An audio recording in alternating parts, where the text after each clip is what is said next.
Ahí estamos grabando.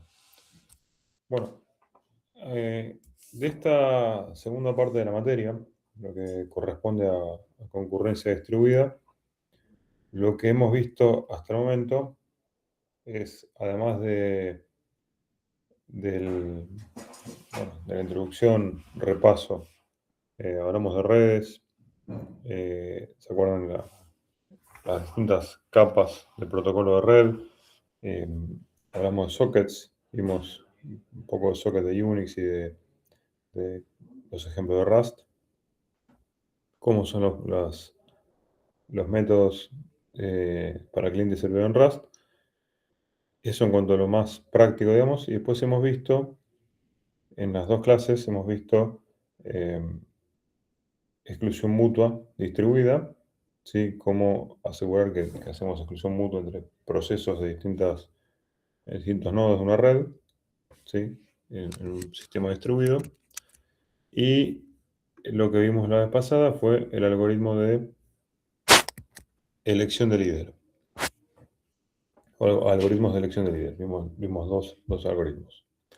Sí, todo esto desde la segunda parte de la materia, que obviamente hace al trabajo práctico y va a ser parte de la evaluación final.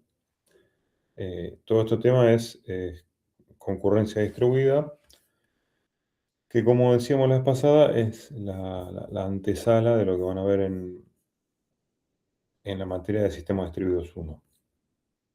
Sí. Porque hasta acá habíamos visto herramientas de concurrencia dentro de una misma computadora. Sí. Hoy vamos a ver conceptos de uno de los temas más importantes de concurrencia distribuida, que es el de transacciones.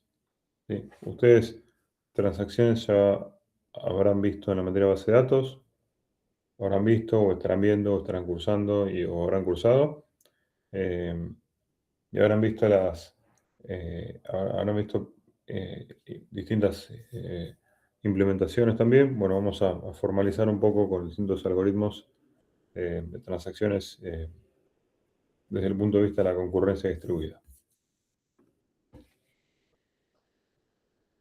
Sí, vamos a ver transacciones y después vamos a ver deadlocks. Bueno,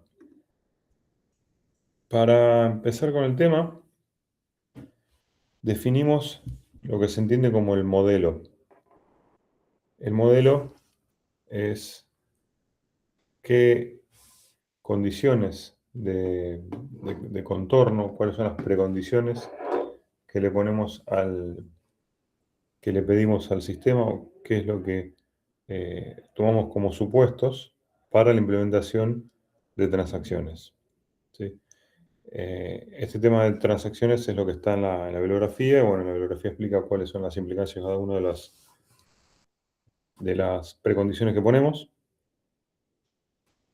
Y son las siguientes. El sistema está formado por un conjunto de procesos independientes. Esos procesos eh, se ejecutan en distintos nodos.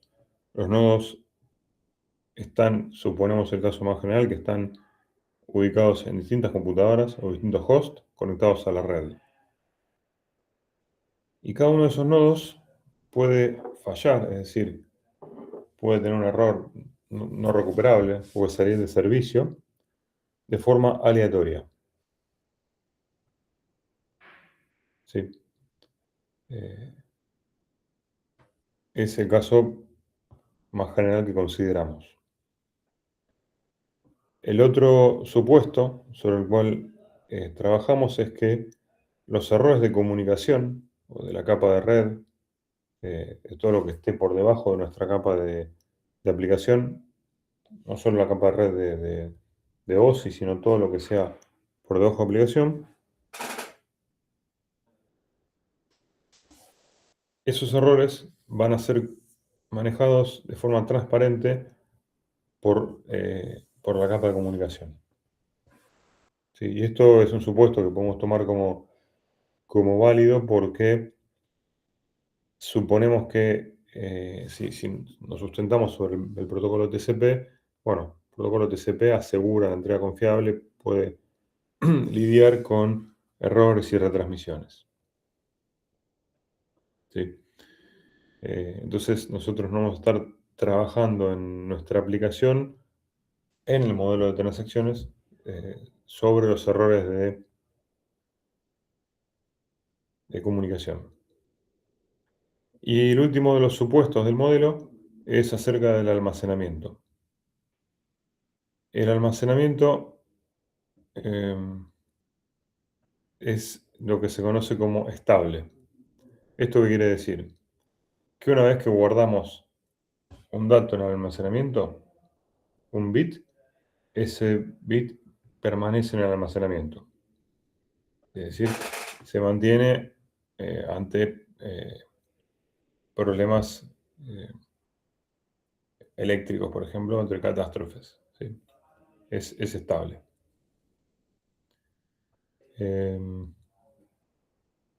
Para esto, el almacenamiento se implementa con discos, ¿sí? Pues los discos permiten que sea, obviamente, almacenamiento durable y consideramos que la probabilidad de perder datos es extremadamente pequeña. Esto es lo que se conoce como el tiempo medio entre fallas o el mean time between failures, eh, que es cada cuánto tiempo en promedio va a fallar un acceso a disco. ¿Sí? Es un parámetro de los discos que aparece, figura en la, en general en las especificaciones de los discos, cuando son completas, ese parámetro está, de cómo se ha testeado y demás, puede ser, supóngase, 1.000.000 de horas. ¿Sí? Entonces el tiempo medio entre fallas es 1.000.000 de horas. ¿Sí? O sea, la probabilidad de perder datos es muy, muy pequeña. ¿Sí? O sea, dicho de otra manera, tampoco vamos a lidiar con errores del almacenamiento. ¿Sí? Eh, Estos son los supuestos sobre los cuales se sustenta el modelo de transacciones. ¿Comentarios hasta acá? ¿Preguntas? ¿Vieron esto en base de datos? ¿Sí? ¿Todo bien?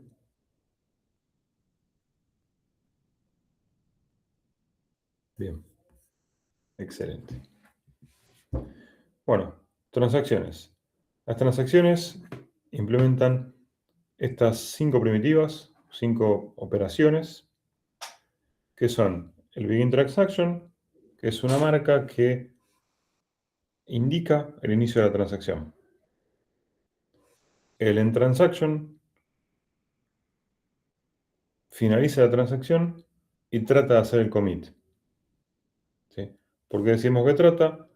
Porque puede ocurrir que el commit no pueda realizarse debido a que no se cumplen condiciones de integridad de los datos, como ustedes saben. ¿Sí? Si hay colisiones en la edición de los datos, ¿sí? Bueno, el commit no se va a poder hacer.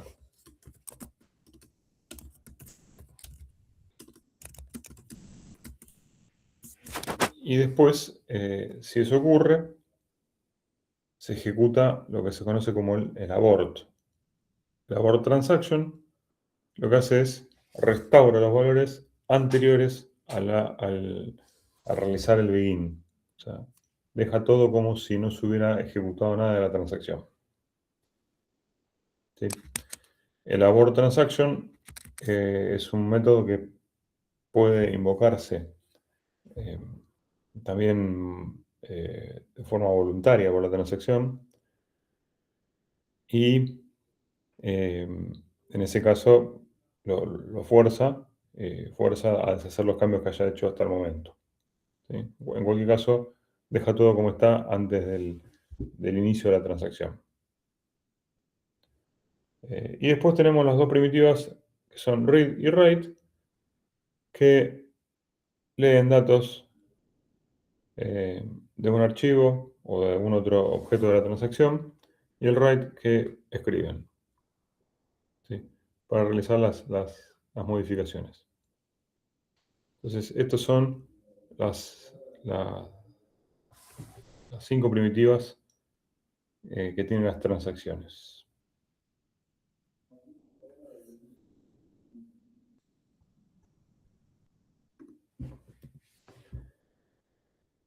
Tienen cuatro propiedades las transacciones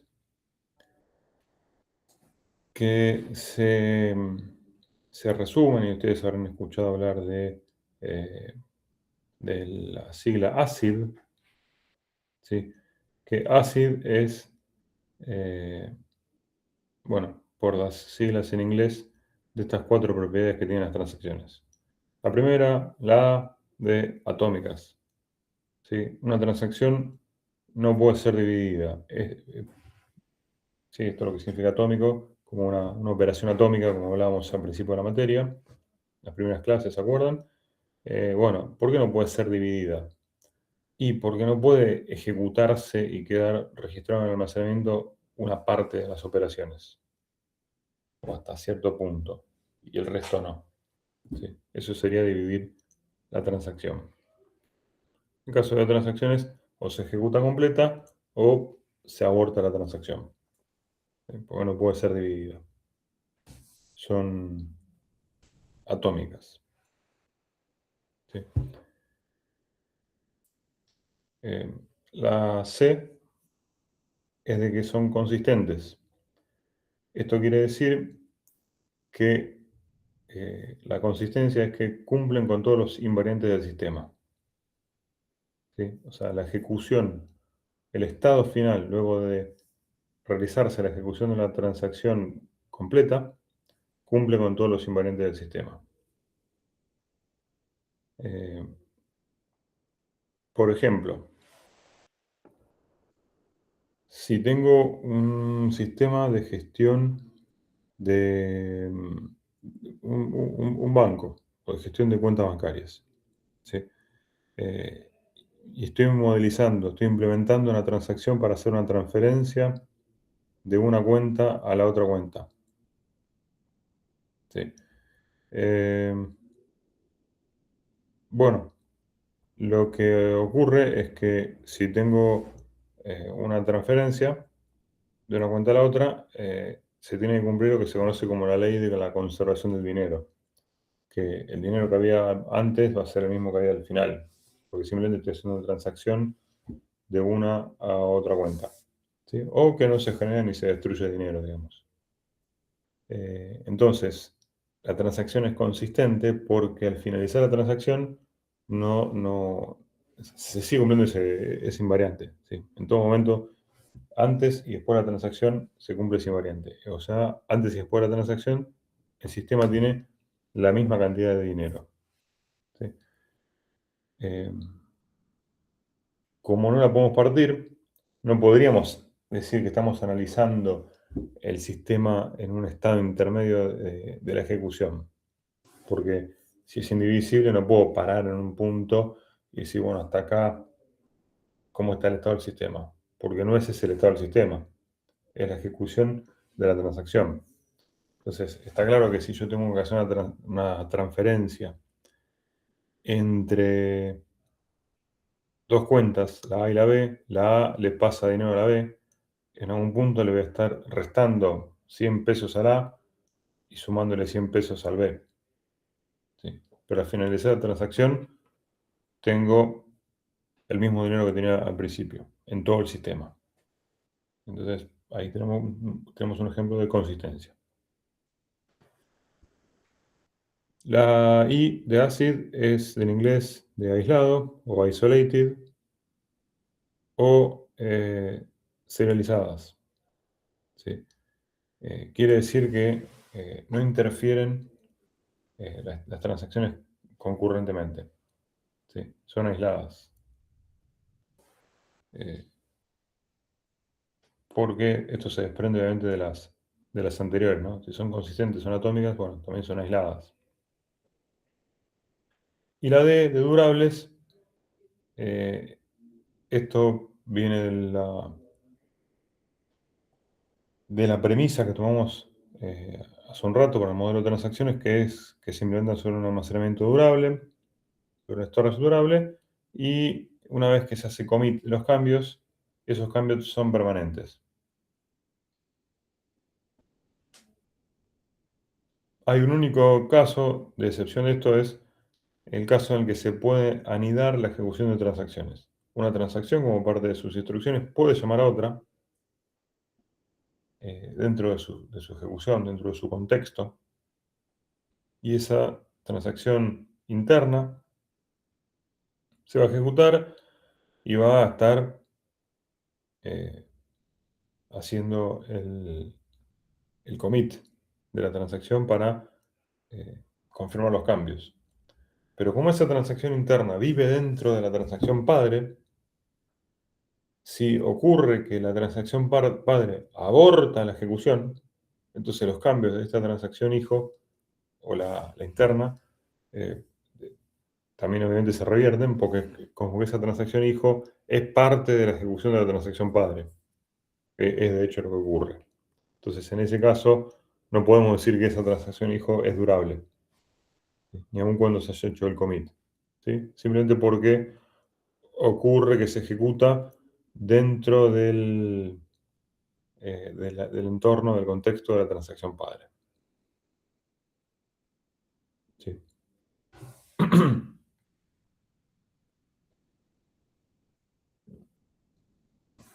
¿Preguntas hasta acá? ¿Comentarios?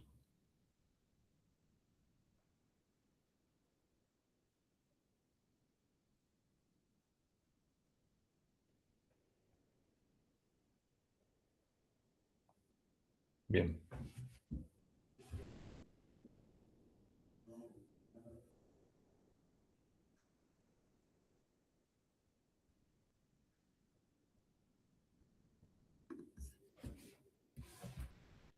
Bueno, vamos a eh,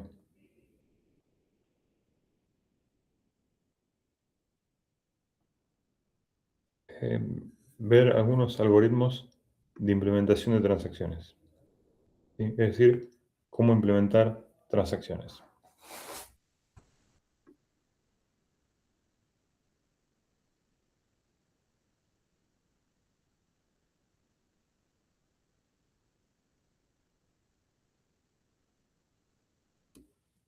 El primero de ellos es el de Private Workspace. Private Workspace, o en español, el espacio de trabajo privado, ¿sí? Quiere decir que la transacción va a tener todos sus datos, todos los datos del sistema, eh, como parte de sus variables, de su estado, ¿sí? De forma privada. Es decir, no compartido con el resto de las transacciones. ¿Sí? Entonces, este algoritmo lo que nos dice es que al iniciar la transacción, es decir, en el begin transaction, la transacción va a recibir una copia de todo el estado del sistema, ¿sí? O de los archivos a los cuales va a acceder la transacción. ¿Sí?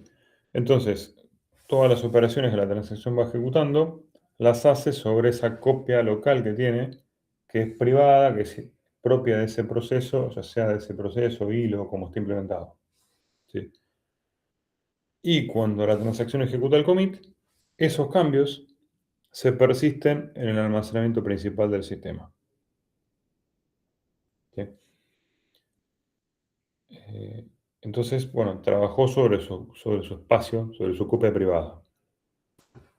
Esto es bastante fácil de implementar, de hecho es el algoritmo más fácil de implementar, pero tiene una gran desventaja que es que puede ser muy costoso en uso de memoria, sobre todo, porque imagínense que si tengo un almacenamiento, un sistema que tiene un gran volumen de datos, una el estado crece, voy a estar a cada transacción que se ejecuta, le voy a estar asignando y copiando todo ese volumen de datos, ¿sí? Para que trabaje de forma privada. En algunos casos hasta sería impracticable hacer esto de la forma canónica o vanilla, como se suele decir, ¿sí? El algoritmo estándar.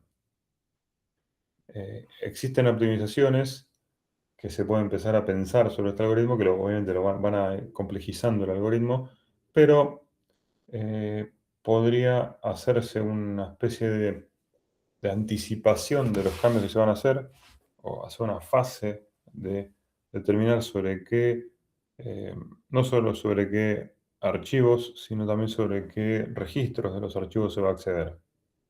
Entonces, mantener una copia de solamente lo relevante de la transacción y no todo el archivo. Por ejemplo, no todo el archivo de estudiante de la facultad, sino solamente sobre los que la transacción va a acceder, que son los que cursan la materia nuestra. ¿Sí? Es decir, la transacción. Entonces, bueno, ya esas optimizaciones van a ir aumentando la complejidad del algoritmo, pero van a ir reduciendo el costo, sobre todo, no solo computacional, sino sobre todo de uso de memoria RAM, para poder albergar la transacción. Este entonces es el primer algoritmo de implementación de transacciones, ¿sí? Para el Workspace. El siguiente algoritmo es el que se conoce como Write Ahead Log, ¿sí? Write Ahead Log es el algoritmo que implementan la mayoría de los sistemas de gestión de base de datos, como por ejemplo PostgreSQL y muchos otros, ¿sí? Pero en definitiva Postgre, que es hoy día de los más conocidos. Y consiste en que los archivos se modifican en el lugar del almacenamiento general, pero se mantiene un log, es decir, un registro, un archivo, con los cambios que se van aplicando. Por ejemplo, si quiero al nombre o a la nota, le voy a poner una nota, la nota del examen, entonces busco a la persona, además en campo nota pongo un 8, entonces voy a guardar en el registro de log que la nota inicialmente estaba vacía o estaba nula y ahora la nota es un 8. Lo que se hace es, primero se guarda el log y después se guarda el dato propiamente en el almacenamiento. Eh, ¿Por qué? Porque, bueno, primero el nombre del algoritmo lo dice, Write Ahead Log, es escribirlo anticipadamente el log.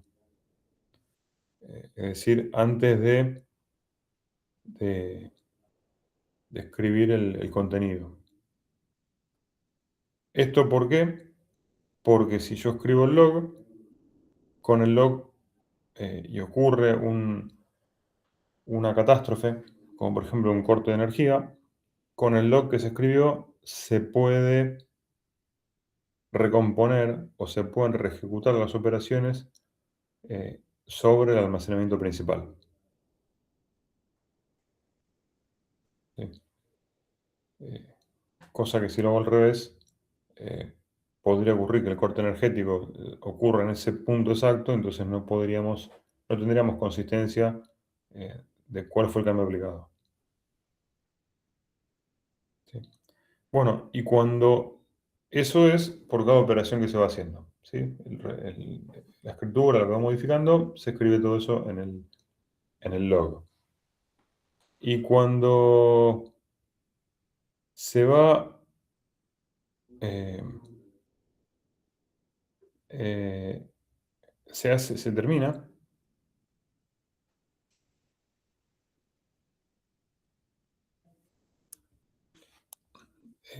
se hace el commit, se escribe el commit en el, en el log. ¿Sí? Entonces se va a saber cuál es el punto en el cual los cambios están confirmados. ¿Sí?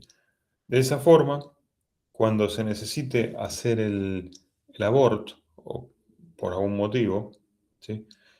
Em, se va a eh, recorrer el log en sentido inverso y se van a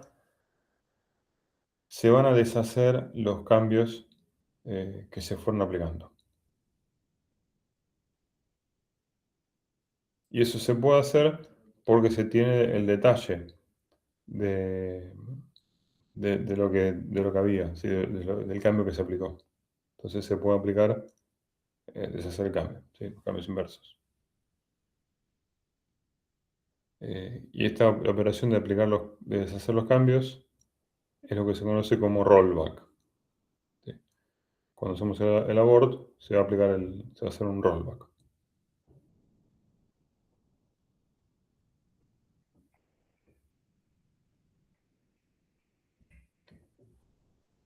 Bueno, y este es uno de los algoritmos más confiables. Es el que se implementa en general, como les decía, se implementa en los sistemas de gestión de base de datos eh, más clásicos.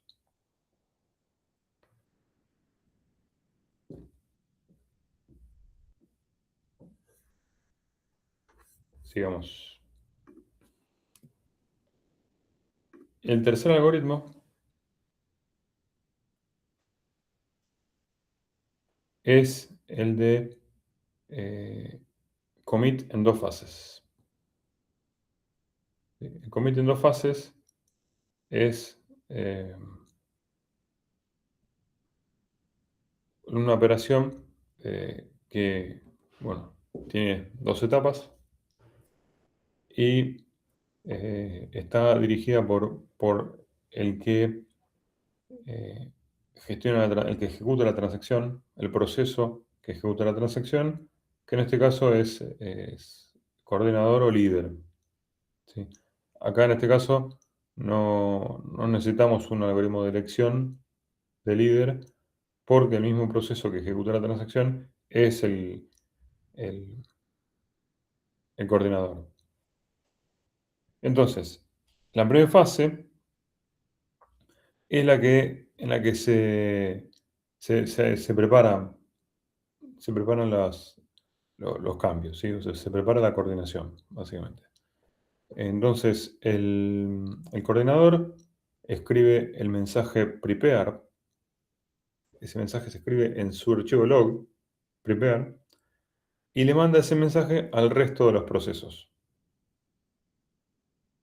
Todos los procesos que lo reciben escriben ready en su log y le envían el ready al coordinador.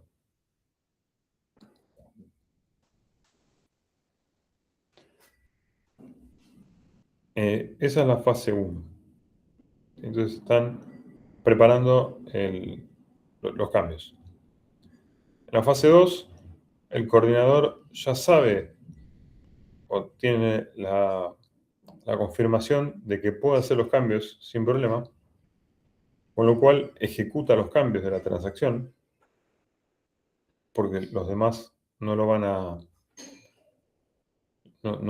hacer eso, ¿sí? No van a estar ejecutando esos cambios, eh, porque están a la espera de que el coordinador eh, les avise, ¿no? Y, es decir, ejecuta todos esos read, todos esos write, modifica el estado del almacenamiento y ejecuta eh, el commit y le envía el commit a todos los demás procesos, ¿sí? Entonces, eh, avisa que finalizó la ejecución de la transacción.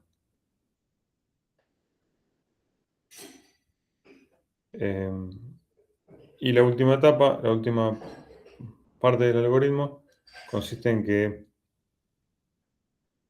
todos escriben el commit en su log y le responden al coordinador con el finish.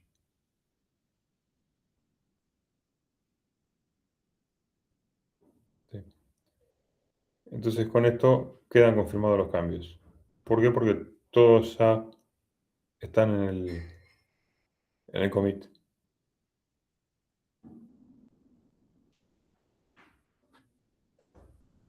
¿Sí? Este es el commit de dos fases.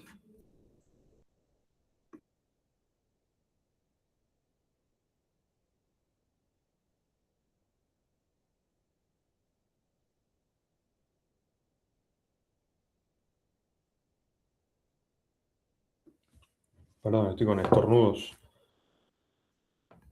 propios de la época. Bueno, ahora vamos a ver un par de algoritmos de control de la concurrencia en transacciones.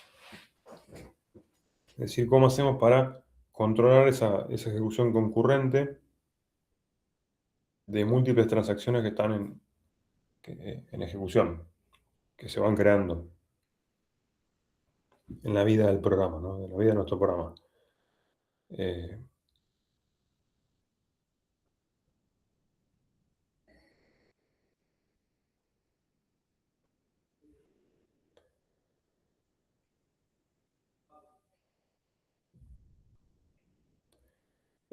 la primera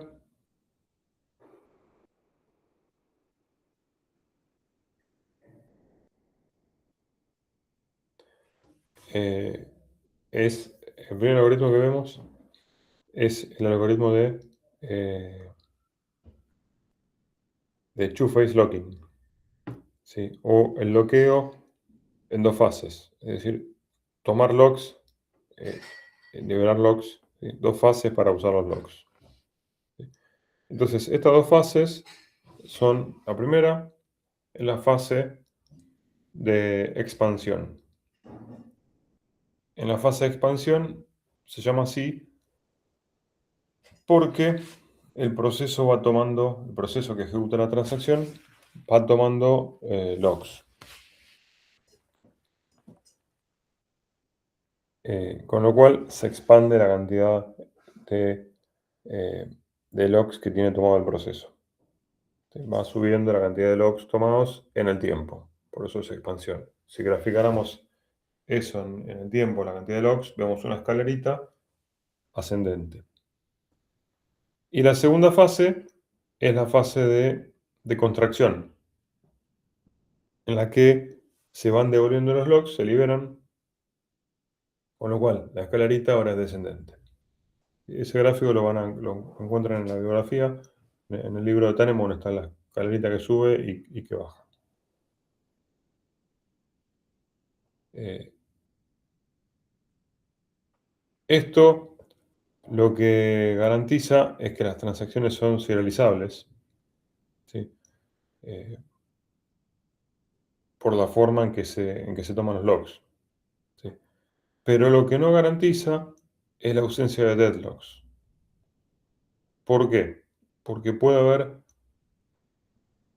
eh, múltiples transacciones distintas que en la fase de expansión necesiten tomar logs en distinta forma o en distinto orden. Entonces ahí podemos caer en el deadlock, ¿sí? Porque puede ocurrir eh, que se tome un log y después se espere por otro y otro proceso ejecutando otra transacción esté haciendo lo mismo en el orden inverso. Entonces, aún con la fase de expansión, estaríamos cayendo en el deadlock, ¿sí? Porque uno nunca va a liberar el que el otro necesita. Eh, Así que bueno, esto garantiza la serializabilidad, pero no la ausencia de deadlocks. Y hay una variante del algoritmo que es el two-phase locking estricto, en el cual la fase de contracción se realiza después del commit de la transacción. ¿sí? Entonces se hacen las operaciones, se hace el commit y ahí se empiezan a liberar los logs.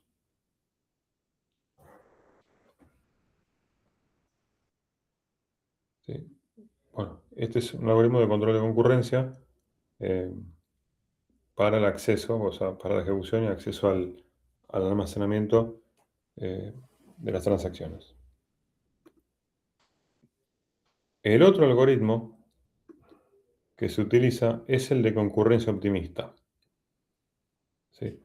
A diferencia del algoritmo anterior en el que tomamos los logs y una vez que tomamos los logs, nos aseguramos, tenemos la certeza de que podemos trabajar sobre el almacenamiento, en la concurrencia optimista el criterio es otro. Es, bueno, modifico el almacenamiento de forma optimista, es decir, suponiendo que no va a haber conflictos, ¿sí? O esperando que no haya conflictos. eh, y si hay conflictos, lo resuelvo después. Es decir, ¿cómo lo resuelvo? Deshaciéndolo y abortando la transacción. Eh,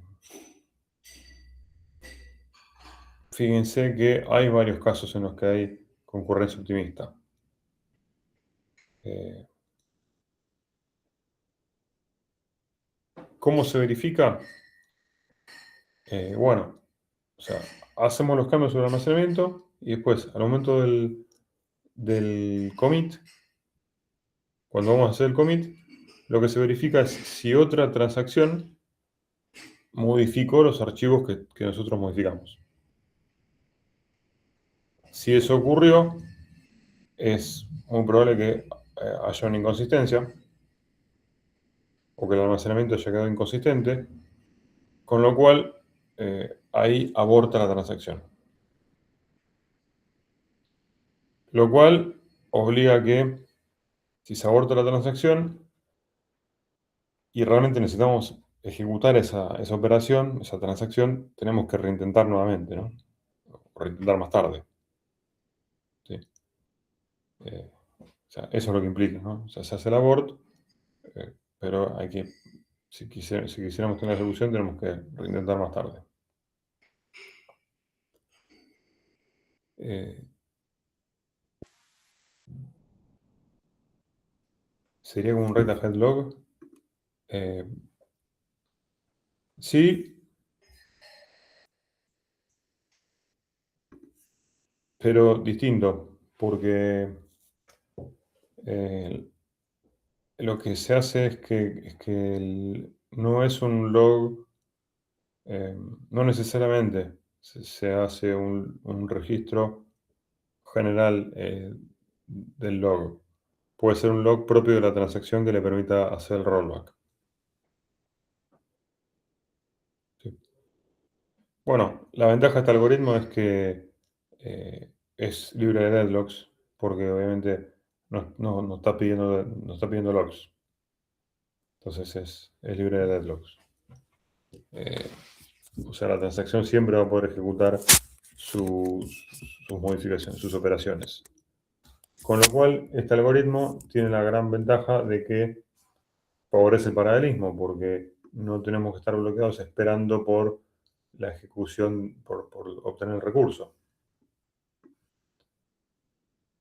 ¿Sí? Siempre que tengamos algo libre de deadlocks, eh, tiene ese beneficio. Y como ya se habrán dado cuenta, la desventaja es que puede ocurrir que cuando tengo una alta carga de uso del sistema, tengo muchas transacciones en ejecución, caigamos en que tenemos muchas colisiones. Es decir, muy probablemente otra transacción modificó lo mismo que modifica la primera. ¿Sí? Con lo cual, lo que ocurre es que en un escenario de alta carga de uso, eh, tenemos mucho trabajo de rehacer operaciones. ¿sí? Esa es la desventaja. El concepto de concurrencia optimista es un concepto más allá de las transacciones, eh, no solamente en transacciones, sino en concurrencia optimista. Y como les decía, eh, por ejemplo, cuando se trabaja ustedes trabajan con un sistema de control de versiones como Git, tienen un mecanismo más bien optimista, porque realizan las modificaciones esperando que otro no haya modificado los mismos archivos, ¿sí? Y después, en caso de que haya una colisión, porque otra transacción, otro commit modificó lo mismo, en ese caso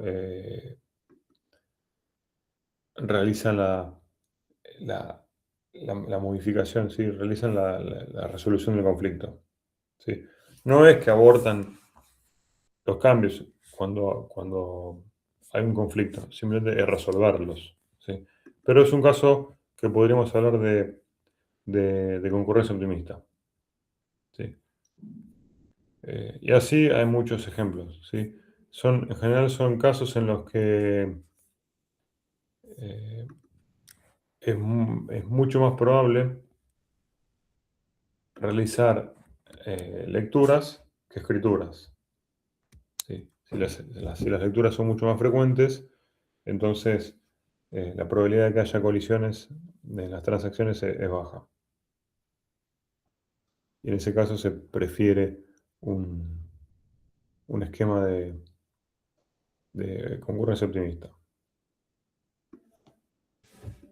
¿Preguntas hasta acá? ¿Comentarios?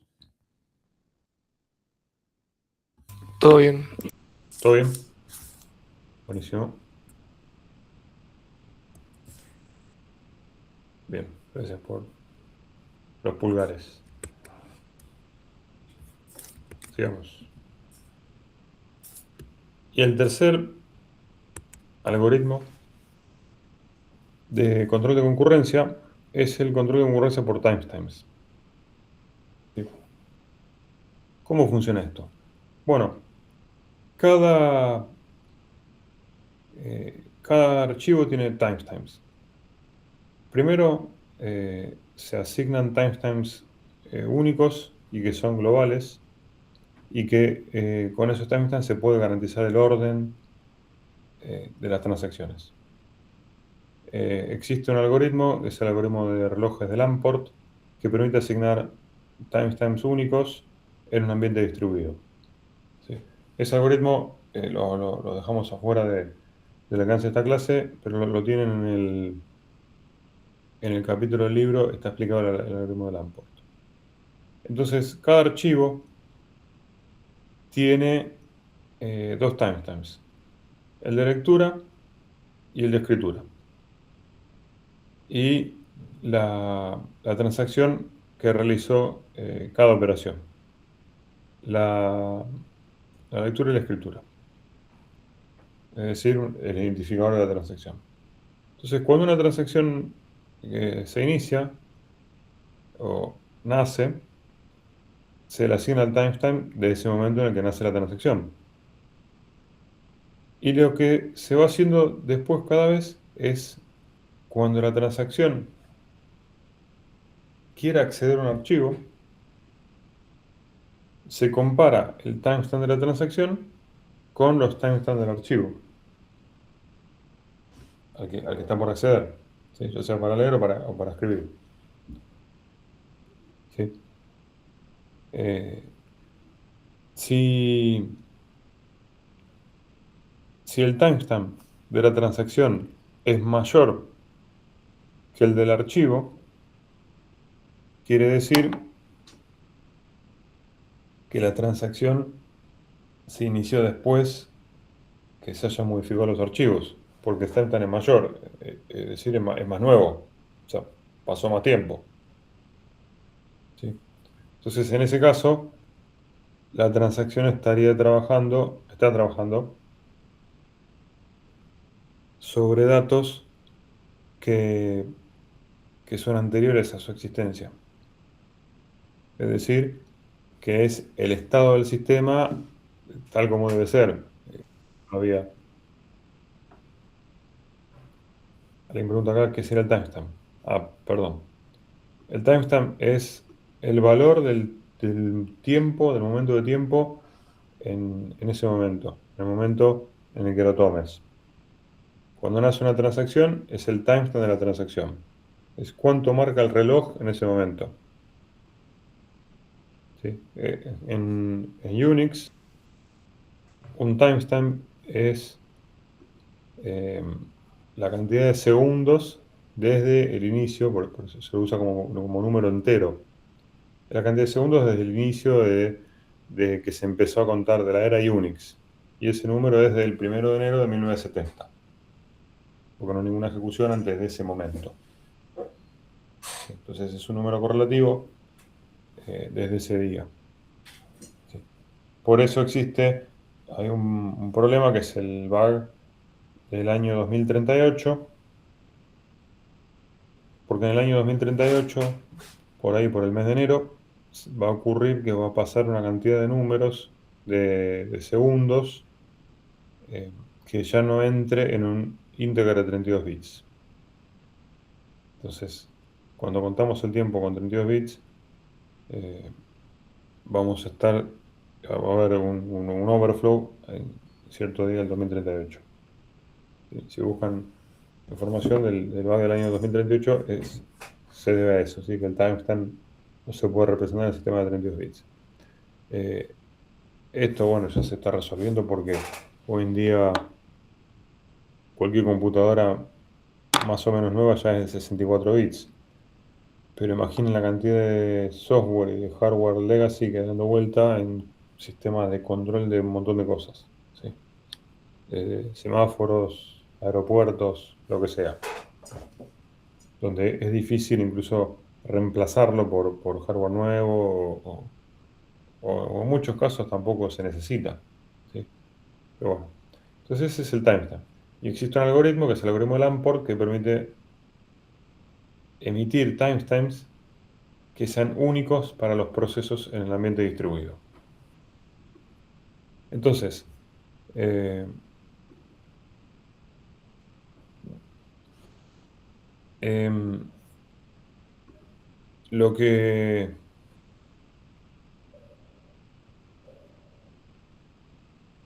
lo que hacemos al comparar em, los timestamps es verificamos si la transacción es anterior o posterior a la modificación del archivo sobre el cual va a trabajar. Y para que pueda ser correcto, tiene que suceder que la transacción haya nacido después de que el archivo se modificó por última vez. Porque con eso sabemos que estamos trabajando sobre el estado del sistema antes de que se haya eh, iniciado la transacción. Es decir, eso es igual que decir que ninguna otra transacción lo modificó después de que habíamos arrancado con nuestra transacción. ¿Sí? Entonces, cuando hace la operación, se verifica eso. Si eso se cumple, realiza la operación. Por ejemplo, la escritura, el write del registro en ese archivo.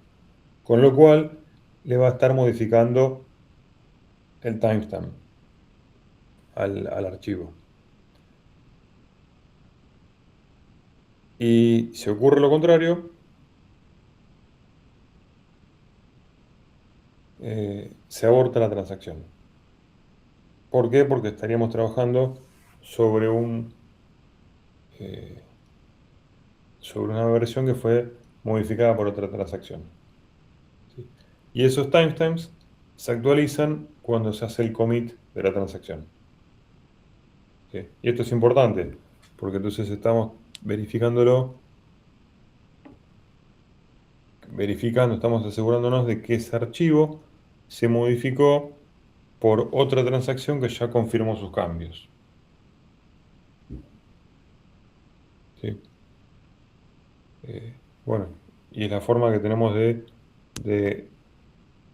de encontrar que si editas archivo, trabajas en un estado inconsistente. ¿Sí? Entonces, este es control de concurrencia por timestamp. Ahora vamos a ver otros algoritmos que también trabajan con timestamps. Eh, y como les decía, podemos asegurar que los timestamps son únicos para todas las transacciones del sistema distribuido, es decir, para múltiples computadoras.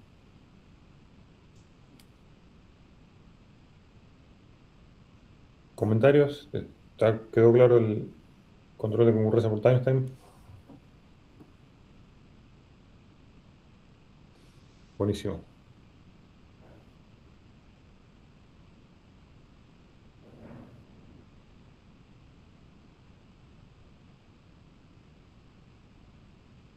Sigamos.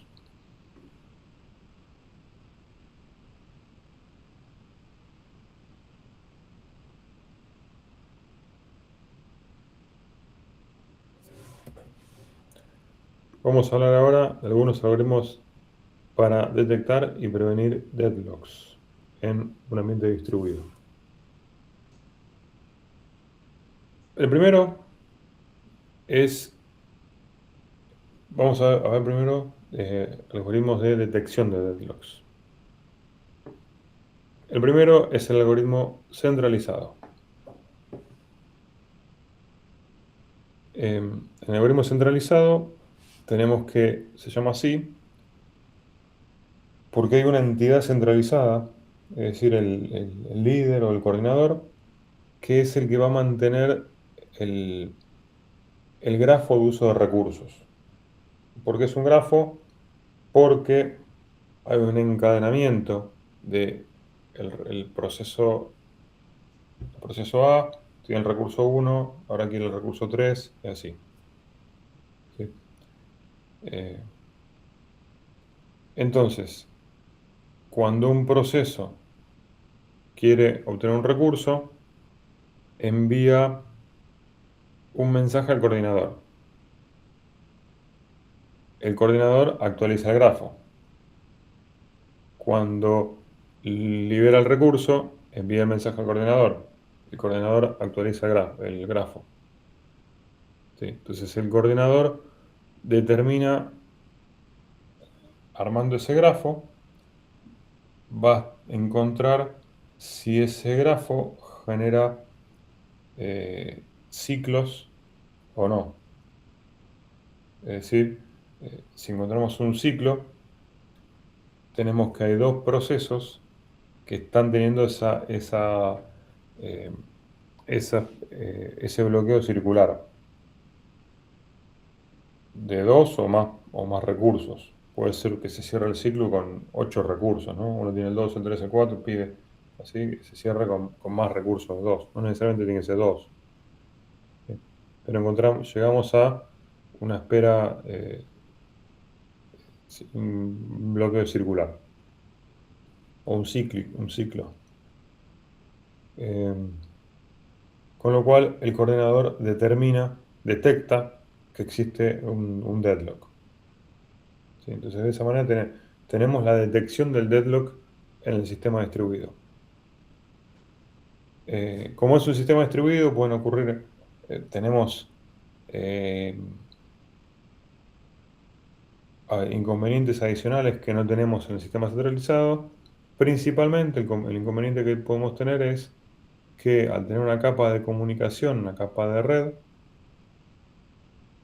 los delays de comunicaciones pueden ser distintos y puede ocurrir que una transacción que haya enviado el mensaje previamente, su mensaje llegue después al coordinador.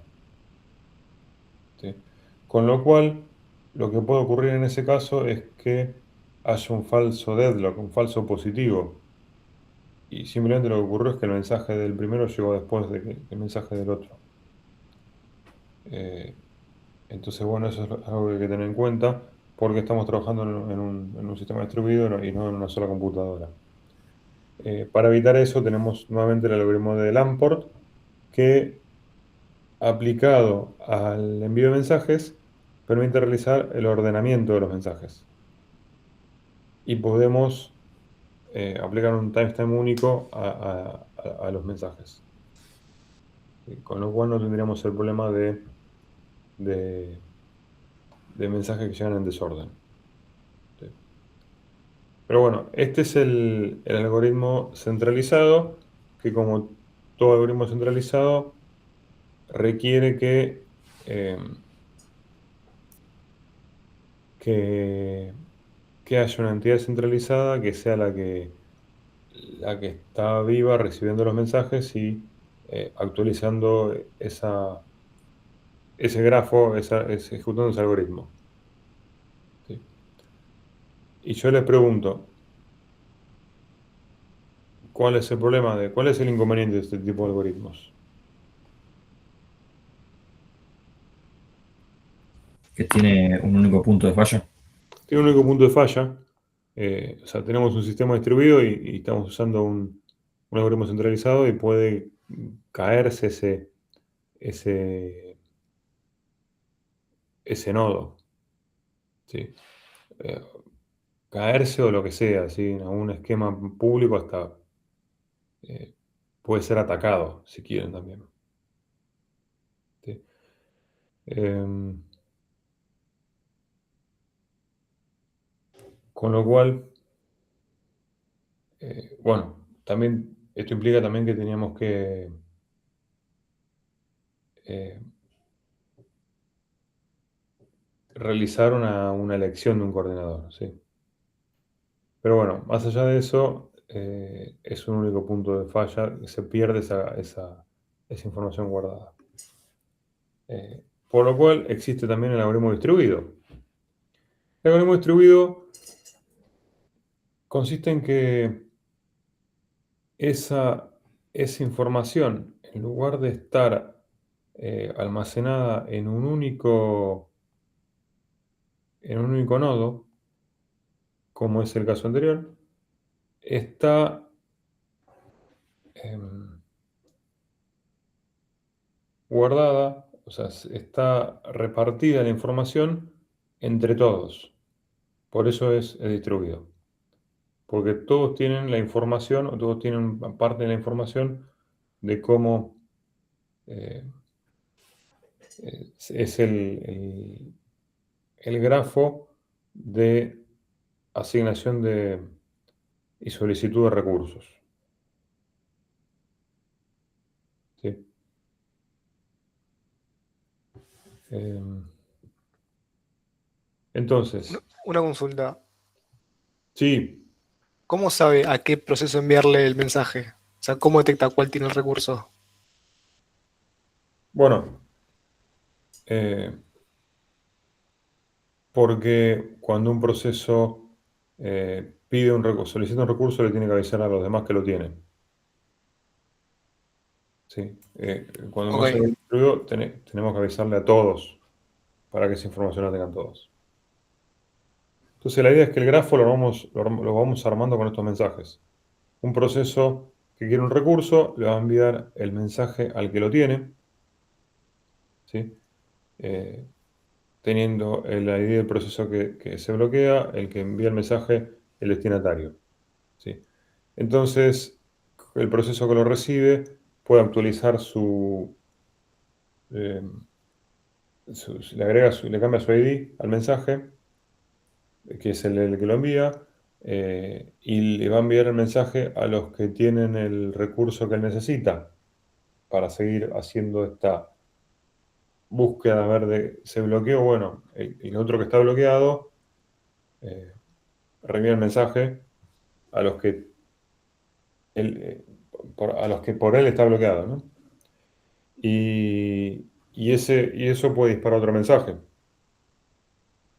Y así, puede ir siendo una cadena larga de 8 mensajes si quieren. Entonces lo que puede ocurrir es que el primero reciba nuevamente ese mensaje de que hay alguien que necesita un recurso que él tiene. ¿Sí? Y eso se determinó porque todos fueron enviando ese mensaje. Y no porque eh, haya alguien que lo haya administrado. ¿Sí? O Es decir, el primer mensaje desencadenó todo eso, esos reenvíos y que cada reenvío genere nuevos mensajes a quienes tenían los procesos por los cuales estaban bloqueados. ¿Sí? ¿Se entiende este algoritmo?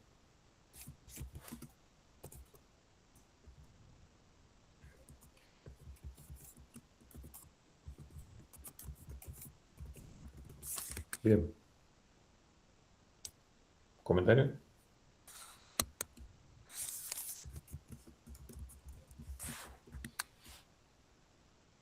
Bueno, no hay comentario. Bueno, a ver, con esto, con estos dos algoritmos, el centralizado y el distribuido, lo que hacemos es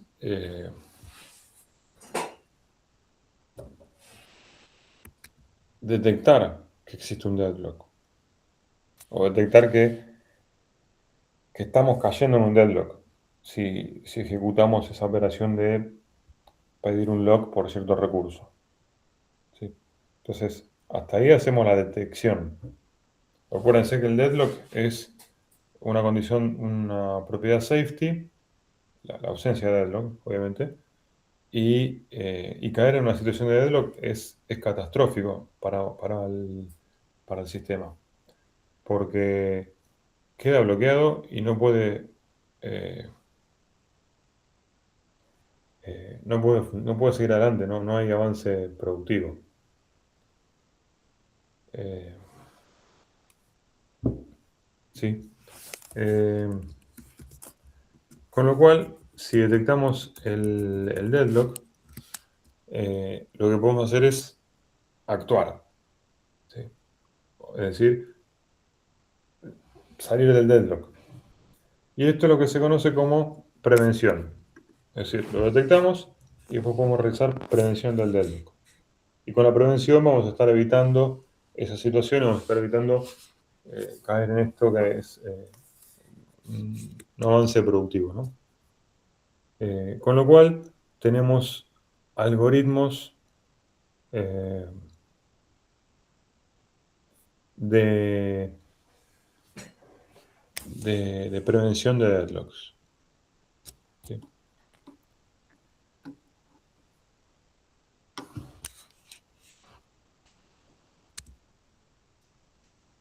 El primero se llama wait die o esperar eh, morir. ¿Sería? Wait die, esperar morir. Con lo cual, funciona así. ¿Sí? Es decir, los algoritmos de prevención tienen que de alguna forma salir de esa situación en la que vamos a entrar, que es la de deadlock. Eh, bueno, pues ya se lo detecta, se lo puede prevenir.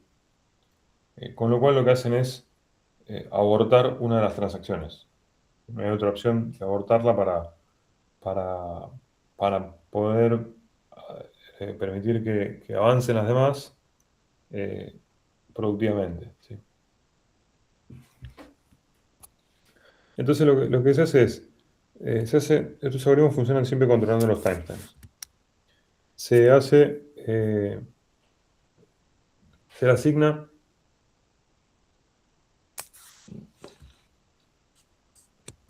eh, un timestamp único a cada transacción global, es decir, que no colisiona con eh, con otros procesos. ¿Sí?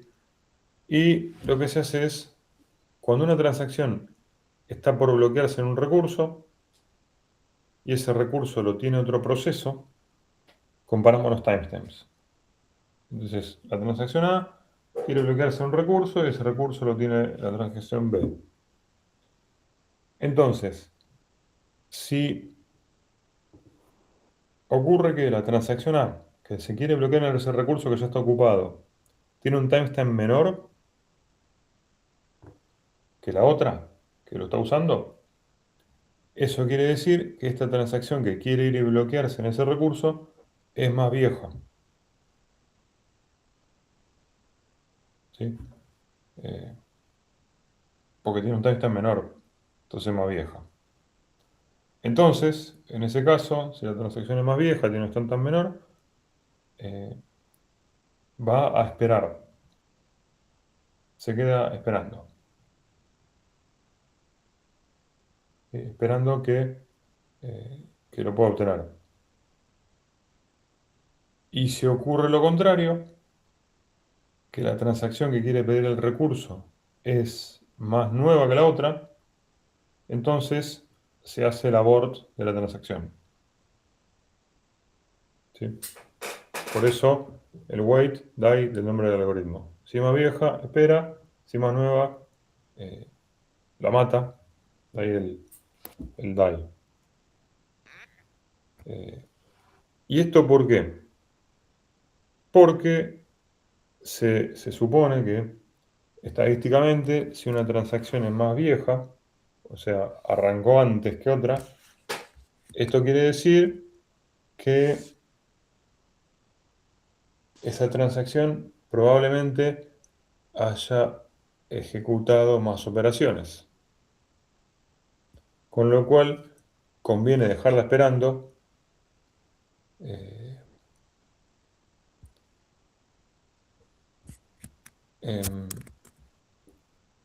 que en el otro caso, ¿no? Que el caso donde la transacción es más joven, ejecutó menos operaciones, es mejor, menos costoso, si hay que retomar la transacción, menos costoso eh, eh, rehacerlo. Ese es el motivo, ¿sí? Estadísticamente podemos pensar que va a ocurrir eso, ¿sí? Que la más vieja ejecutó más operaciones. Entonces este es wait die. Y el último algoritmo, por otro algoritmo de prevención, se llama bound wait. Bound en español quiere decir herir o realizar una herida a otro o otra transacción y esperar, ¿sí? Es decir, herir o esperar. Y esto funciona muy similar al anterior, en el que tenemos cada transacción, tiene cada proceso, mejor dicho, tiene su timestamp único, ¿sí? Que lo pudimos conseguir con los relojes de Lamport, el algoritmo Lamport. Y cuando se está por bloquear en un recurso que tiene otro proceso, compara los timestamps. Si ocurre que esta transacción que se quiere bloquear tiene un ID menor, es un proceso más viejo, lo que se hace es, se aborta la transacción que tiene el recurso en ese momento. Por eso decimos que es bound, ahí, está haciéndole una herida a la otra que tiene el recurso tomado. Es decir, hay un proceso ejecutándose, en ejecución que tiene tomado un recurso, viene otro proceso que quiere tomar ese recurso, ese otro proceso tiene un timestamp menor, es más viejo, y hace que ese otro que ya tiene el recurso tomado se aborte. Eh, ¿Sí? Esto es el mismo criterio de antes, eh, que decimos que priorizamos, le damos más importancia a, a las transacciones más viejas porque suponemos eh, que realizaron más operaciones. ¿Sí? Por eso se prefiere conservar a esa. Pero le produce una herida a la otra, ¿no? Entonces, de esa forma, la transacción, el proceso más viejo que quería tomar el recurso, eh, va a poder tomar el recurso.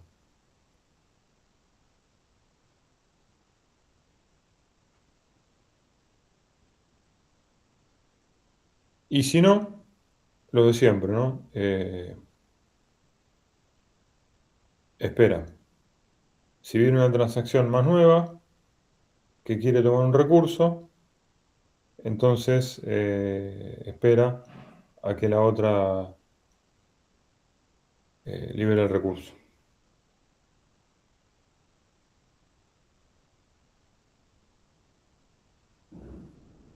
¿Sí? pero en otro caso la hiere a la otra, la mata a la otra. ¿Sí? Y de esta forma, de cualquiera de las dos formas, si quieren, estamos evitando preveniendo el deadlock, ¿sí? Porque al matar una de esas dos transacciones, eh, salimos del deadlock. No hay deadlock.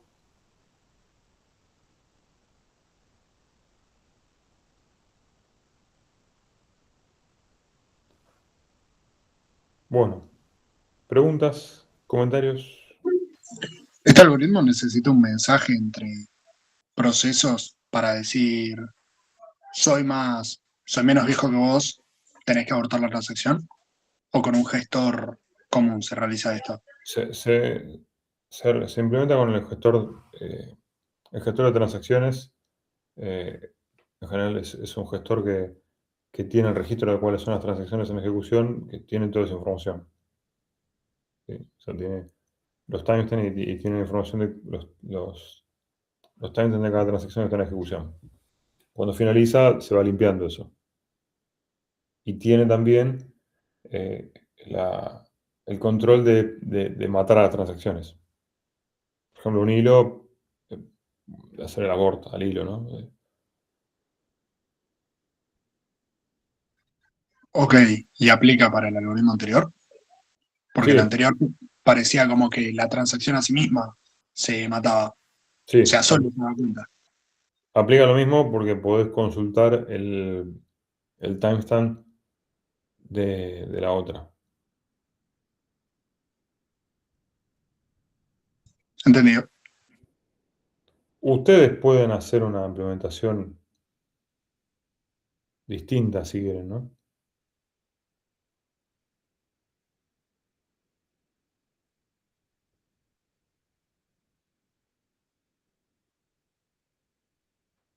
¿Comentarios? A mí no me queda claro qué hace un proceso cuando espera, porque, o sea, supongo que no se bloquea porque si no es lo mismo que un deadlock. Se bloquea porque no hay deadlock en ese caso. O sea, no, o sea, Eh, no me queda eh, claro. Evitas todo deadlock. Si vos bloqueás, si vos esperás en bloqueo a las más nuevas, entonces no vas a tener una situación en que haya en que haya un bloqueo, en que haya un interbloqueo. Porque en el deadlock ocurre que tenés un bloqueo cruzado. Sí, el hilo A tiene el recurso 1, quiere el 2. El hilo 2, o el hilo B tiene el recurso 2, quiere el 1. En algún punto, el, el hilo, el hilo A y el B, uno es más viejo que el otro. Entonces, eh, en algún punto vas a estar matando al, al más joven. Y si matas al más joven, eh, ya estás cortándose eso y permitís que el otro avance. Con lo cual no vas al hacerlo esperar, haces esperar de forma que no haya posibilidad de que se cierre ese círculo. Porque el que lo quiere cerrar se va a morir. Claro, o sea, si me quedo a esperar, significa que el más viejo en algún punto va a matar a otro. O sea, Sí, ok, cuando quiera el otro cerrar el círculo lo va a matar. ok.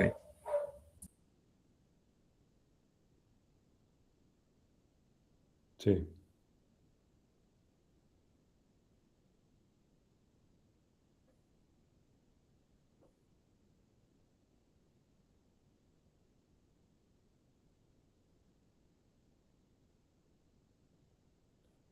Bueno,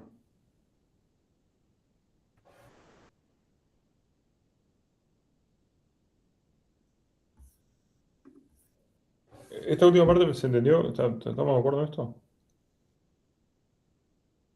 Esto es importante, ¿no? Que, digamos, o sea, ¿por qué no puedo tener un ciclo cerrado en este caso? Profe, pregunta. No me terminó de quedar claro la diferencia entre el anterior y el último. Sí. El anterior, el wait die, hace que el más viejo espera y el más nuevo se muere. del que quiere tomar el recurso. Y en el bound wait, el más viejo, en lugar de esperar, lo que hace es mata al otro, al más nuevo. Y el más nuevo espera. Esa es la diferencia. Que en el segundo caso, una transacción va a estar abortando a otra, a una tercera transacción. O sea, en la segunda es Es el último el wait, proceso más viejo el que aborta a la más nueva. claro. Ah, ok, ok. Y en el Gracias. primero, sí, estás matando a otro proceso, básicamente. De un proceso matas a otro, directa o indirectamente. En general, como le decíamos recién con el compañero, es un gestor, sí, pero no importa. Y en el otro caso, no, o sea, espera o se mata a sí mismo, si es más nuevo. Esa es la diferencia de los algoritmos. Buenísimo, gracias. Ustedes pueden implementar el que quieran si necesitan implementarlos. ¿Sí? Sepan que esto existe y, eh, bueno, se implementa, ¿no? En la base de datos se suele implementar.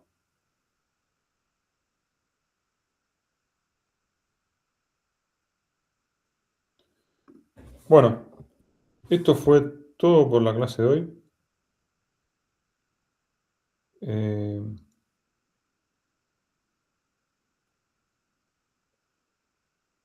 la bibliografía de este tema es el libro de Time de Sistemas Operativos Distribuidos. El capítulo 3 es el capítulo de transacciones.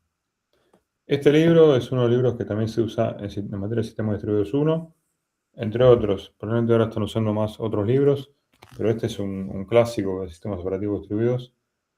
Así que bueno, hay muchísimos temas. Y en este capítulo la de transacciones y habla del algoritmo Lamport, también lo van a tener en el capítulo anterior. Van a ver que está explicado también esto que hablábamos del almacenamiento durable, todas estas precondiciones, están todo explicado en el capítulo del libro.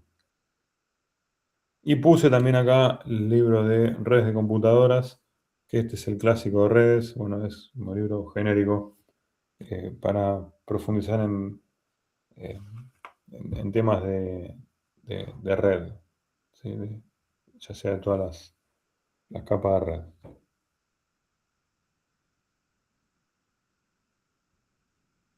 Así que bueno, esto fue todo por hoy. Mañana tienen la clase con Ariel. Nos vemos conmigo la semana que viene.